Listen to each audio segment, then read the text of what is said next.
Good morning, everyone. Good morning. Nice to be back here again. I'm videoing again for those of you who have never seen that. This is for my mom. She's not able to attend church due to kind of illness or sickness. She has Alzheimer's and she'd like to be here with us, but I videoed for her and then she watches it later. She'll pause and rewind and heckle me and stuff like that. So anyway, so that's what that is. Good to be here. Is the mic loud enough? You can hear me? Everybody's okay? It sounds kind of muffled here, but it's fine. So I was scheduled for last month, which is, of course, Father's Day month. I said I'd like to take the week off or whatever to build a tree house or a playhouse for Jacob. I'll show you that in a little bit. And then I was going to come share with you 2 weeks later, but you had the pleasure of having Pastor Al here. So it's probably really good to see him here. And then Pastor Bob said, would you like to come and cover for me because he's at camp? And I thought, sure, you're a nice guy. Oops, there we go.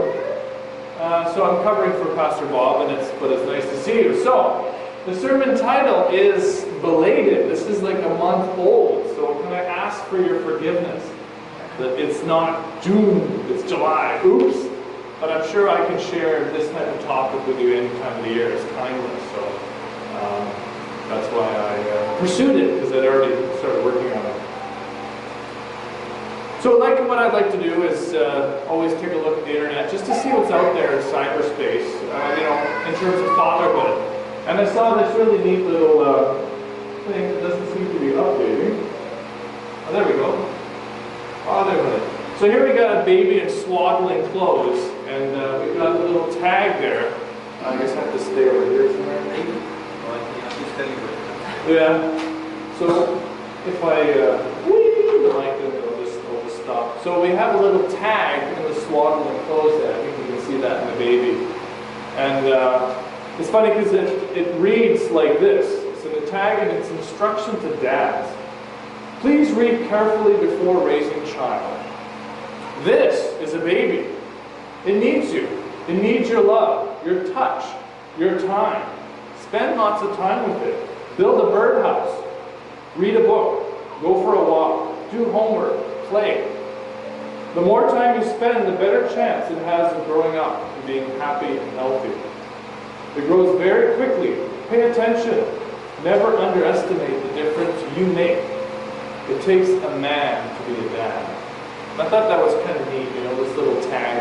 And when I saw Jacob for the first time, I was reflecting on this on Father's Day, so about 2 years ago. And I remember just the expression that I had. Just this, wow, I saw him, and I had a smile on my face, and I came back to Evelyn, and you saw him, yeah, my face is lit up, and I'm so happy, I'm so excited. And that feeling of being a father or being a parent is just something that God gives you, almost that type of thing, And we just had our Mexican friends, they just had their baby just this past week. And the expression on their face was the same thing.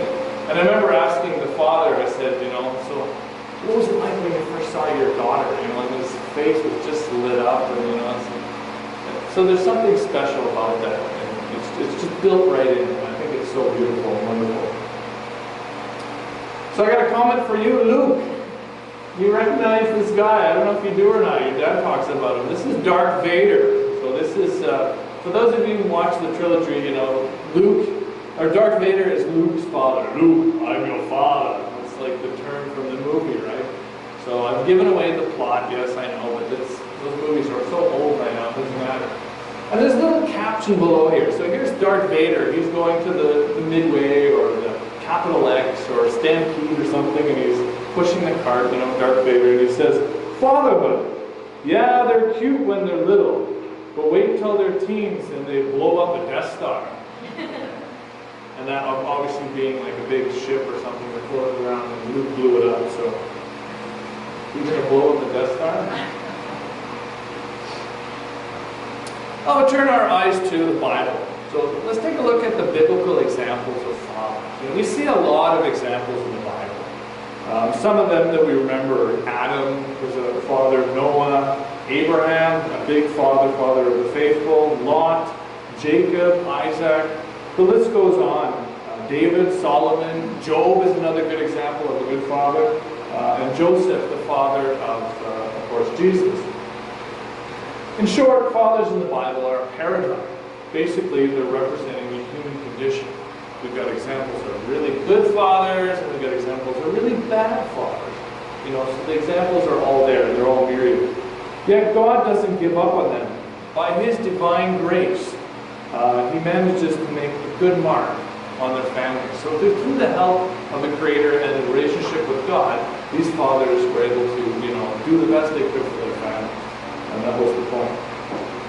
Now, one of the topics that I sort of came across when I was studying this was patriarchs. I always heard that term in patriarchal society and the patriarchs. I'm like, well, what does that mean? So I thought this was a kind of a good opportunity because it has to do with fathers, and it introduced that topic, patriarchs. So basically, the patriarchs were the leaders of the families of the clans of Israel. So they were the guys above the family, above the fathers.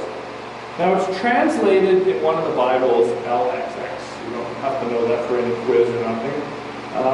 Rulers of the fathers. So we're talking about fatherhood and Father's Day.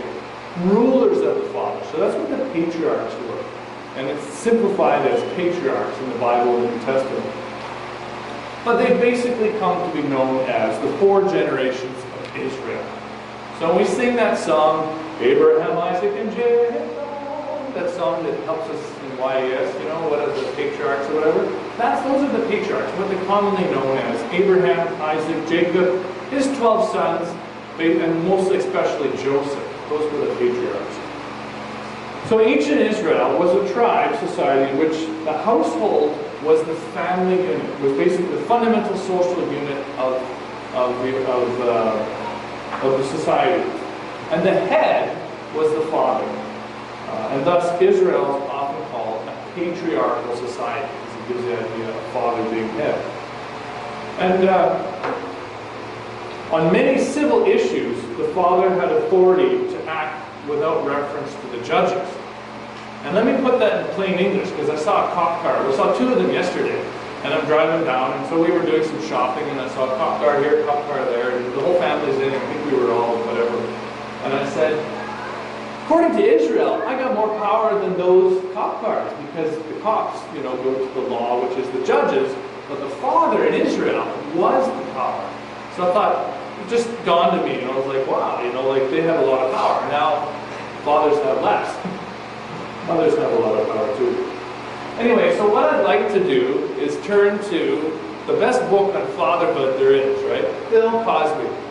So here's a book that was written many years ago that's kind of a humorous look at father. And what I wanted to do is just pull quotes from here as we go through the Bible. Obviously they won't quite fit because he's a comedian and we're studying scripture, but some of them are really, really key. I thought I'd read some of them to you.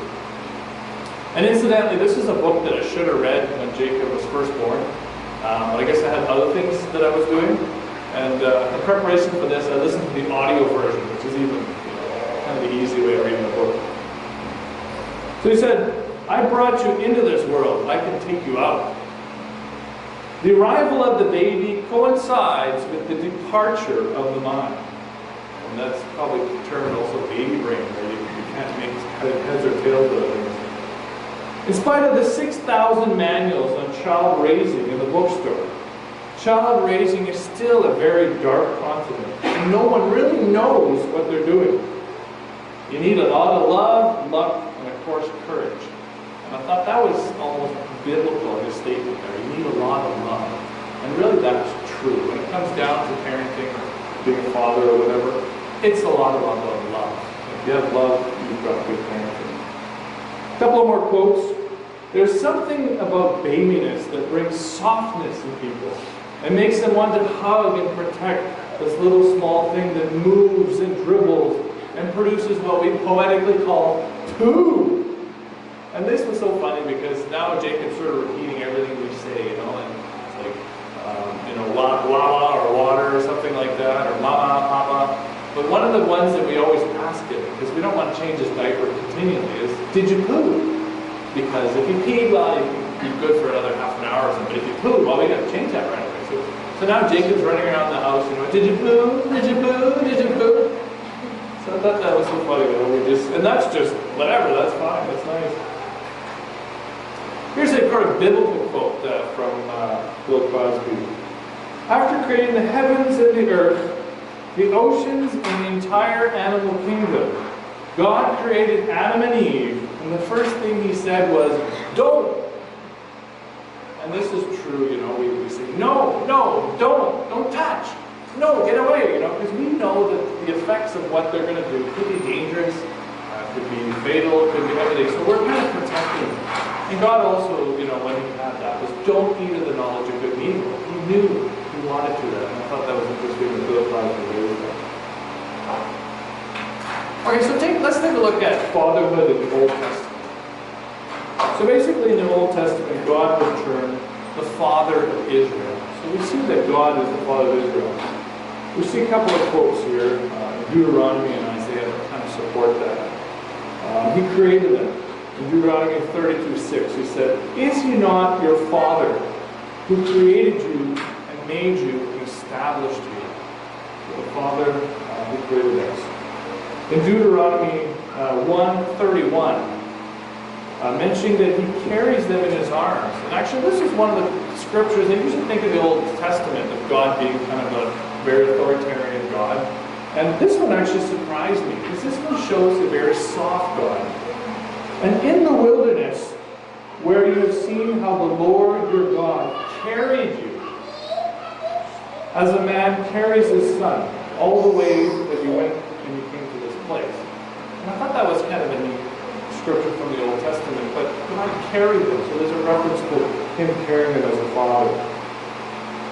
Another tidbit about the Old Testament fatherhood is Abba. So we've talked about that term Abba before, meaning father or daddy, or Abba, meaning, and that was how the Jewish boys called their father. So back in the Old Testament, Abba. Now fathers were concerned with their family's spiritual lives. So they were protecting their physical lives, but also their spiritual lives. Good example here, Job offers sacrifices to his children. And when you read the book of Job, Job went out of his way to actually make sure that his kids were okay. Sometimes he would offer double sacrifices just so he knew his kids were okay, just because he loved and cared for them. Joshua and his household served the Lord. So if you read Joshua, you'll see that. And I think there's a song that goes along with the line of that. Me and my house, we will serve the Lord. It comes from Joshua.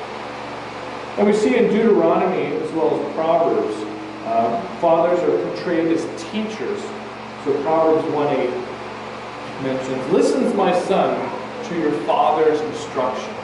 So fathers were seen as instruction and offering concern for their family.